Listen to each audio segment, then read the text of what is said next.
श्रीमद् वाल्मीकि रामायण ये आदि काव्य है। इसका एक नाम है आदि काव्य। इसके पहले धरती पर कोई काव्य नहीं था, ये प्रथम काव्य है। और इस काव्य की रचना करने वाले जो महर्षि वाल्मीकि हैं वो विश्व के आदि कवि हैं, प्रथम कवि हैं। महर्षि वाल्मीकि आदि कवि हैं और उनका ये काव्य रामायण आदि काव्य है। इसीलिए रामायण की आरती में हम लोग गाते हैं ना, व्यास आदि कविवर्ज बखानी। आदि कविवर्ज माने वाल्मीकि महर्षि।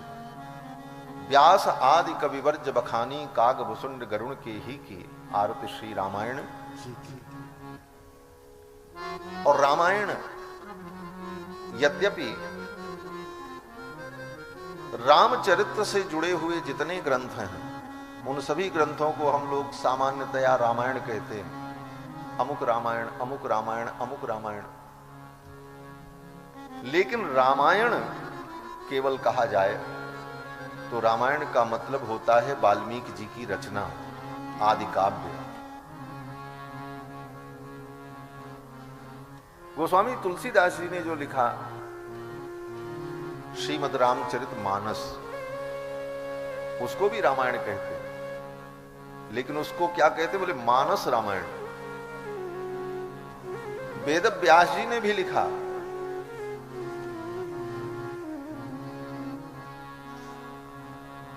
और भी अनेकानेक आचार्यों ने लिखा। उन सभी रामायण में विशेषण लगता है अध्यात्म रामायण, कंबु रामायण, कृत्तिवास रामायण और अनेकानेक आनंद रामायण। लेकिन केवल रामायण अगर कहा जाए तो रामायण का मतलब वाल्मीकि जी की रचना, आदि काव्य। ये विश्व का प्रथम काव्य है। इसके पहले धरती पर कोई काव्य नहीं।